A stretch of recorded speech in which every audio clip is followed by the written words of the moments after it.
Эгер сиз чыркыраган чындыкты, жүрөккө жакын эмоцияны уккуңуз келсе, биздин модераторго жазылыңыз. Жаштар Жапаровдон кете баштады. Акыркы күндөрү Кыргыз Республикасынын президенттикке талапкер Садыр Жапаровго нааразычылыктар көбөйө баштады.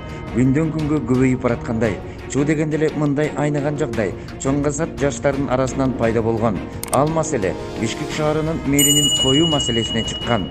Мэриликке чоң казаттын жаштарынын болуусу билдирилип, Нармен Тилеевди Креслосунан айдап чыгууга чейин барышкан.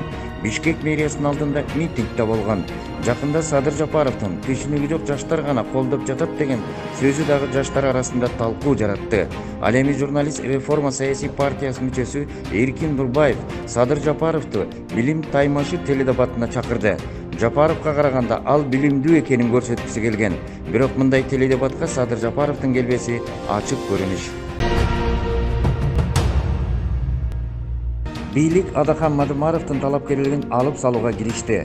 Мындай бийликтин баруусуна Кыргыз Республикасынын президенттигине талапкер Адахан Мадымаровдун Россия өлкөсүнө барып, өлкөдөн чыккан мигранттар менен жолугушуусуна жана алардан колдоо таап келүүсү жарнактык, өзүн-өзү мыйзамсыз реклама болуп эсептелгенде болгон.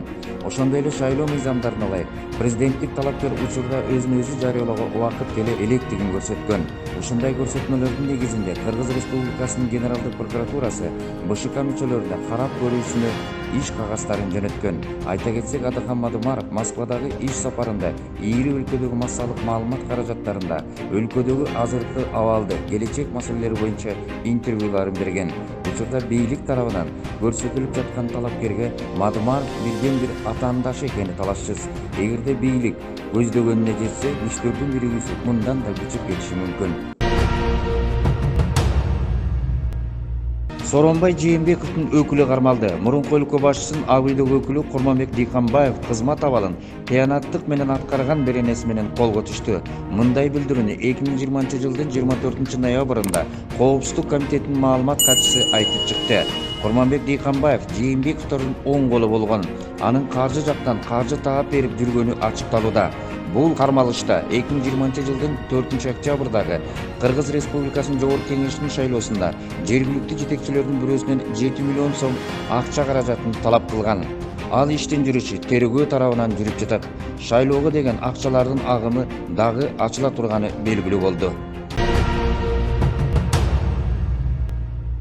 Что касается Курултая, только в деталях два вопроса. Он сказал, в будущем Курултая будет около 3000 делегатов. В Кыргызстане даже такого зала нет. И он сказал, каждый год будет меняться. То есть 5 лет 5 депутатов с каждого села. Значит, за 5 лет будет 15 тысяч депутатов республиканского значения.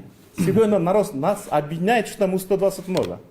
И представьте, вот здесь действующие депутаты, если бывшие депутаты, когда 120 депутатов принимаем отчет правительства, уходит 3 дня на 120 депутатов.